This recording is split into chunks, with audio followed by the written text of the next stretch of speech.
Il y a des histoires qui ne sont jamais vraiment racontées, des secrets que l'on garde au fond du cœur, loin des regards. Gérard Calvi fait partie de ces légendes silencieuses du cinéma français, un homme dont les mélodies ont bercé des générations sans que son nom ne soit sur toutes les lèvres. Pourtant, derrière chaque note se cache une âme, une vie riche, complexe, parfois douloureuse. En revisitant son parcours, on comprend que Gérard Calvi n'était pas seulement un compositeur, il était le gardien d'un temps révolu, celui des comédies populaires où la musique jouait un rôle central, capable d'élever l'instant banal au rang de souvenir impérissable. Sa disparition tragique, dans la solitude d'un appartement parisien, est le dernier acte d'un drame à la fois intime et universel, celui d'un artiste qui a donné tant sans jamais vraiment être vu. Mais son héritage reste. Chaque fois que résonne la fanfare d'Astérix ou que s'élève le thème joyeux du Petit Baigneur, c'est Gérard Calvi qui parle encore à travers ses notes. Sa musique, pleine de vie et d'émotion, traverse le temps, rappelant à chacun que derrière le rire, il y a toujours une part de mélancolie, et derrière la lumière, des ombres secrètes. Aujourd'hui, nous savons un peu plus, nous connaissons ce secret longtemps gardé. La vie de Gérard Calvi faite de triomphe, de silence et d'un dernier moment bouleversant. C'est ce que vous avez découvert avec nous, ce mélange de lumière et d'ombre qui fait toute la profondeur de son histoire. Il y a des artistes dont l'empreinte dépasse leur propre existence. Gérard Calvi est de cela.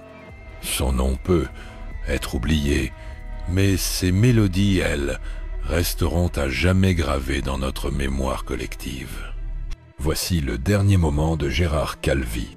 Un homme qui, toute sa vie, a composé des mélodies inoubliables, est parti dans un silence brutal et tragique. Une chute fatale depuis le balcon de son appartement parisien. Cette fin inattendue a jeté une ombre étrange sur l'héritage d'un artiste qui a pourtant fait vibrer des générations entières avec ses musiques de films. Avant de mourir, Calvi n'avait rien laissé présager d'un drame. Mais les rumeurs n'ont pas tardé à se propager. Accident, vertige ou acte désespéré. Personne ne connaît vraiment la vérité, mais ce moment a marqué la fin d'un chapitre légendaire de la musique française. Né en 1922 à Paris, Gérard Calvi n'était pas seulement un compositeur. Il était un magicien du son, un homme capable de transformer des images en émotions par la simple force d'une note. De La Belle Américaine à Le Petit Baigneur, ses partitions ont accompagné des comédies cultes, devenant presque des personnages à part entière de ces films. Le public riait, pleurait, rêvait avec les mélodies de Calvi sans même toujours savoir qui en était l'auteur. Derrière les écrans, il restait un homme discret, presque effacé, préférant les coulisses aux projecteurs. Mais les grands génies cachent souvent des tempêtes intérieures. À la fin de sa vie, certains proches ont décrit un Calvi fatigué, mélancolique, comme si le poids des souvenirs devenait trop lourd. Et puis il y a cette chute, un balcon, un soir à Paris, une perte d'équilibre fatale. Était-ce un simple accident ou le dernier cri silencieux d'un artiste qui portait en lui ses propres ombres ? Dans cette histoire, nous ne parlerons pas seulement de sa carrière brillante et de ses succès. Nous irons au-delà des notes et des applaudissements. Nous évoquerons les rumeurs, les vérités cachées et les drames personnels qui ont façonné sa vie. Car derrière chaque compositeur légendaire se cache un homme avec ses blessures et ses secrets. Et c'est dans ces zones d'ombre que l'histoire de Gérard Calvi devient fascinante. Gérard Calvi, de son vrai nom Grégoire Cretely, est né le 26 juillet 1922 à Paris, dans une France encore marquée par la fin de la Première Guerre mondiale. Dès son plus jeune âge, il montre une oreille musicale exceptionnelle, une sensibilité au son et aux émotions qui en font rapidement un enfant à part. Alors que beaucoup de ses camarades rêvent de cinéma ou de théâtre, lui rêve de musique. Et pas n'importe laquelle. Une musique qui raconte des histoires, qui transforme des images en sensations. Après des études brillantes au Conservatoire de Paris, il se forge un style qui lui est propre. Léger, pétillant, mais toujours profondément humain. Il n'est pas un compositeur classique dans le sens strict, mais un artisan de l'émotion, un conteur qui choisit la musique comme langage. Ce talent le mène rapidement vers le cinéma, un milieu en plein essor dans les années 1950 et 1960. La nouvelle vague n'a pas encore tout balayé, mais le cinéma français vit une époque dorée et Gérard Calvi en devient l'un des artisans discrets. Son premier grand succès survient avec la comédie La Belle Américaine. 1961. Son score, à la fois drôle et inventif, donne un souffle nouveau au film. Le public retient les images, mais inconsciemment, il retient aussi les notes. Puis viendront Le Petit Baigneur, 1968, La Grande Vadrouille, où il participe à des arrangements, et de nombreuses collaborations qui marquent les esprits. Calvi devient une valeur sûre, un compositeur que les réalisateurs recherchent pour sa capacité à comprendre l'âme des films. Mais Calvi ne s'arrête pas au cinéma. Il compose aussi pour la télévision et le théâtre. Il écrit des musiques qui font le tour du monde, notamment avec les films et les dessins animés d'Astérix, où ses compositions dynamiques et espiègles deviennent indissociables des aventures du célèbre Gaulois. Sans lui, les bagarres d'Obélix n'auraient jamais eu la même saveur.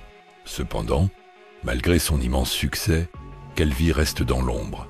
Contrairement aux chanteurs ou aux acteurs, les compositeurs ne bénéficient pas toujours de la même reconnaissance publique. Cette discrétion, qu'il cultive volontairement, masque des aspects plus sombres de sa vie. Des témoignages de proches parlent d'un homme parfois tourmenté, perfectionniste jusqu'à l'obsession, capable de passer des nuits entières sur une mélodie, en quête de la note parfaite qui rendra une scène immortelle. À partir des années 1980, son nom se fait plus rare dans les génériques. La nouvelle génération de compositeurs émerge et le cinéma français prend de nouvelles directions. Bien que respecté, Calvi vit une forme de retrait. Certains disent qu'il souffre de voir son art moins mis en avant. D'autres évoquent une lassitude, une volonté de se retirer dans un silence bien mérité après tant d'années à donner de la joie au public. Pourtant, la véritable tragédie de Gérard Calvi ne réside pas dans son oubli progressif.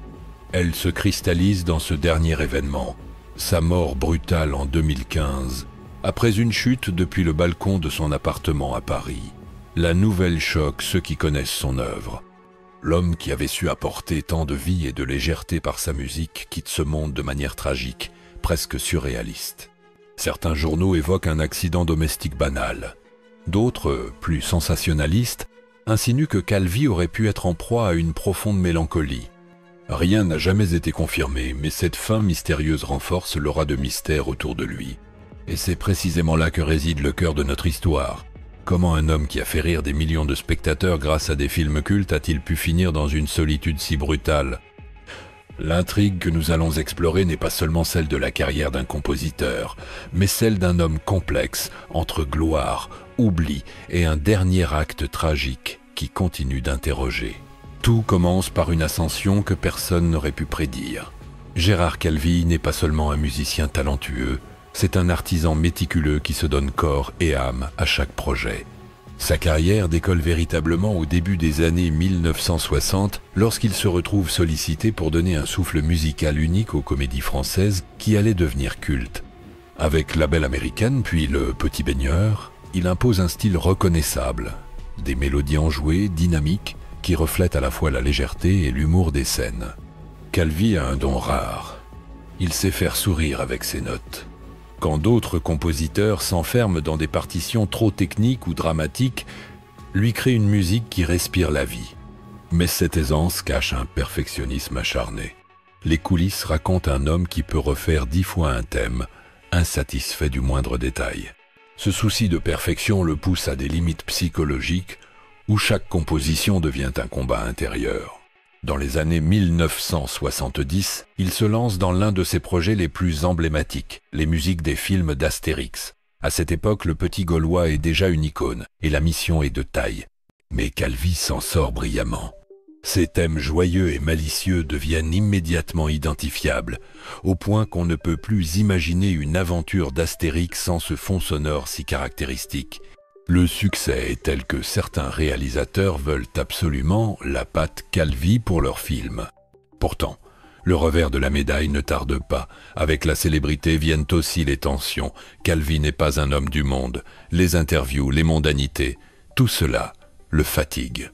Il est connu pour décliner des apparitions publiques, préférant le calme de son piano à l'agitation des plateaux télé. Cette discrétion alimente parfois des rumeurs. Certains journalistes spéculent sur un caractère difficile, d'autres évoquent un génie asocial. Ce ne sont que des étiquettes, mais elles creusent un fossé entre l'homme et le public. L'événement le plus inattendu survient dans les années 1990. lorsque Calvi, vieillissant, se retire presque totalement du monde du cinéma. Certains y voient une décision volontaire, un adieu tranquille. Mais d'autres murmurent qu'il n'a pas supporté l'évolution du cinéma français, l'arrivée d'une nouvelle génération de musique plus synthétique, moins orchestrale. Un proche confie dans un entretien « Gérard se sentait décalé. Il voyait un monde qu'il ne reconnaissait plus. C'est à ce moment-là que naissent les premières rumeurs sur son état psychologique. Était-il seulement fatigué ou profondément blessé par cette impression d'être oublié? Les biographes ne s'accordent pas. Mais il est certain qu'à partir des années 2000, il vit de plus en plus en retrait, entouré de souvenirs et de quelques amis fidèles. Puis arrive 2015. Une nuit, un balcon, une chute. Les journaux titrent. Le compositeur Gérard Calvi est mort à 93 ans après une chute accidentelle. La version officielle parle d'un banal accident domestique. Mais certains articles soulignent des incohérences. Calvi n'était pas malade, il était encore relativement alerte pour son âge. Des voisins disent qu'il avait l'air préoccupé, silencieux, comme enfermé dans une nostalgie qui le rongeait. La vérité, personne ne la connaît. Ce drame brutal agit comme une onde de choc. Ceux qui ont grandi avec ces musiques ressentent une étrange impression. L'homme qui leur a donné tant de joie a quitté ce monde dans une solitude et un silence terrible. Les réseaux sociaux s'enflamment, des hommages pleuvent, mais aussi des interrogations. Comment un artiste qui a apporté autant de vie peut-il partir dans de telles conditions? L'histoire de Gérard Calvi prend alors une dimension presque cinématographique. Ce dernier acte, cette chute fatale, semble être une scène sortie d'un film noir. Et pourtant, c'est la réalité. Elle devient le point culminant de sa vie, une fin soudaine, inattendue, qui laisse un goût amer et des questions sans réponse. Mais même dans la mort, Calvi reste fidèle à lui-même, discret, mystérieux, presque insaisissable. Sa disparition ne fait que renforcer l'aura de légende qui entoure ses musiques. En écoutant aujourd'hui les notes de Le Petit Baigneur ou les fanfares d'Astérix, on sent cette énergie, ce talent, mais aussi cette part d'ombre qui semble désormais évidente. Ce récit, au fond, n'est pas seulement celui d'un compositeur. C'est celui d'un homme confronté au temps, à l'oubli et à ses propres fantômes. Une vie faite de triomphe, mais aussi de silence. Et c'est ce mélange qui rend l'histoire de Gérard Calvi si fascinante, presque dérangeante. Le soir de sa mort, Paris était calme, presque indifférent. Et pourtant, dans un appartement discret, l'histoire d'un homme qui avait marqué le cinéma français touchait à sa fin. Gérard Calvi, à 93 ans, chute du balcon de son appartement parisien. Un accident, disent les journaux. Mais le mot « accident » ne suffit pas à apaiser les esprits. Car lorsque l'on parle d'un artiste de ce calibre, chaque détail devient une énigme, chaque silence une suspicion. Dès les premières heures, les médias s'emparent de l'affaire. Les titres oscillent entre hommage et sensationnalisme. Le compositeur d'Astérix nous quitte tragiquement, un génie de la musique de film disparaît, et pour certains tabloïds, une mort qui interroge. Certains journalistes évoquent un possible vertige, un faux pas banal. D'autres insinuent un état de mélancolie profond, voire une solitude qui aurait pu l'emporter vers un geste désespéré. Le mystère devient une matière à rumeurs, et Calvi, lui qui avait toujours vécu dans l'ombre des projecteurs, se retrouve soudain au centre d'un drame médiatique. Un ami proche, cité par Le Figaro, aurait confié « Gérard n'était pas du genre à se plaindre, mais il n'allait plus très bien. Il était fatigué, nostalgique de ses années de gloire. » Un autre, plus catégorique, dément toute idée de geste volontaire, « C'était un homme prudent. Il n'aurait jamais fait ça. » Ces témoignages contradictoires ne font qu'attiser la confusion. Les coulisses de sa vie privée, longtemps restées hermétiques, s'ouvrent à demi. On parle de ses longues soirées passées seul au piano, de ses regards perdus vers les rues de Paris comme s'il cherchait quelque chose qu'il avait perdu. Des voisins racontent avoir entendu ces mélodies tard dans la nuit, comme un écho de sa carrière passée. Était-ce une manière pour lui de se dire adieu? Le public, lui, réagit avec émotion. Les réseaux sociaux se remplissent de souvenirs, extraits de ses musiques, anecdotes sur les films qu'il a immortalisés et des milliers de messages de gratitude. Des générations entières se rappellent les éclats de rire devant Le Petit Baigneur, les aventures d'Astérix La magie de ces comédies françaises qui n'auraient pas eu le même charme sans ces partitions. Mais au milieu de ces hommages, une question revient sans cesse. Pourquoi si peu de reconnaissance officielle pour un homme qui a tant donné au cinéma? L'absence d'un hommage national ou d'une grande cérémonie choque certains admirateurs. On parle de lui comme d'un compositeur de second plan. Mais c'était un monument, écrit un internaute. Derrière cette indignation, il y a une vérité crue. Calvi, en dépit de son génie, a toujours été un nom de l'ombre, éclipsé par les réalisateurs, les acteurs ou les scénaristes qu'il servait par sa musique.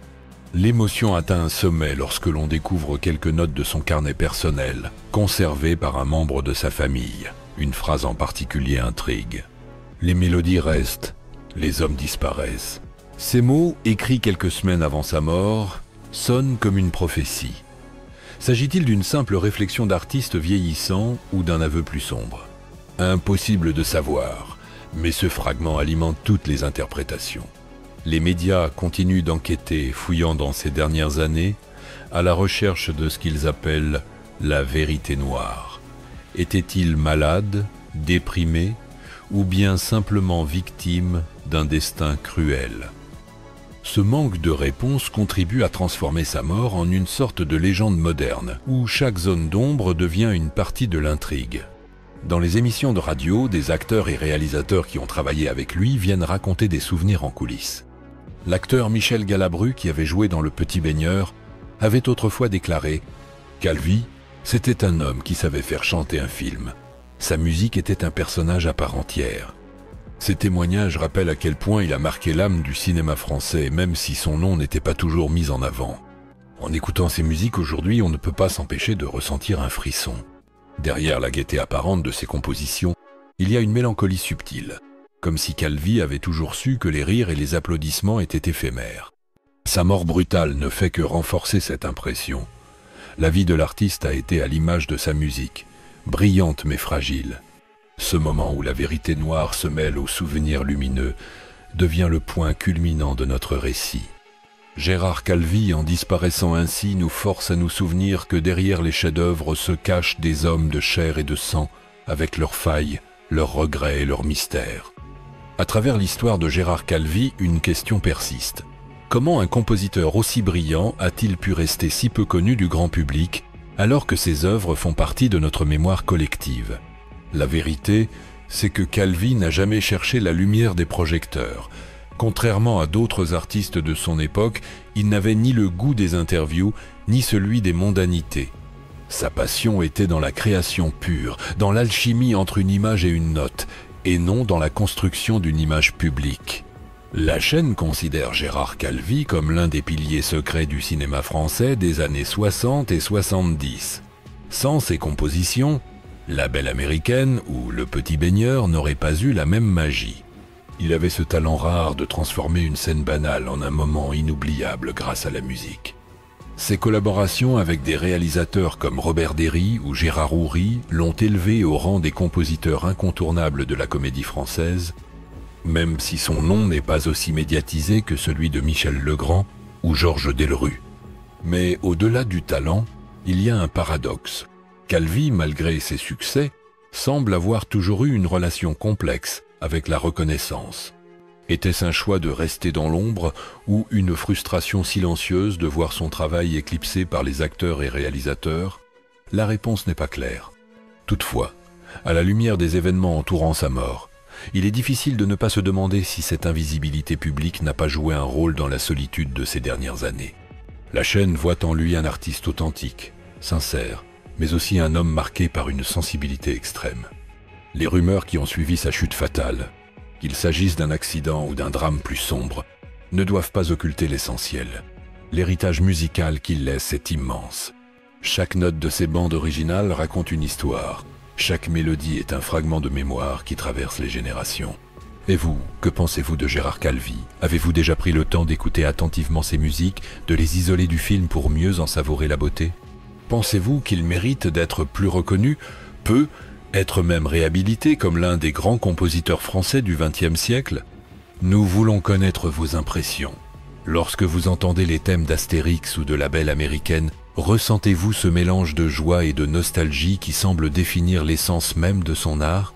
Et surtout, comment percevez-vous la manière dont sa mort a été racontée dans les médias? Trop silencieuse, trop rapide, comme si on voulait tourner la page sans regarder la douleur d'un artiste disparu.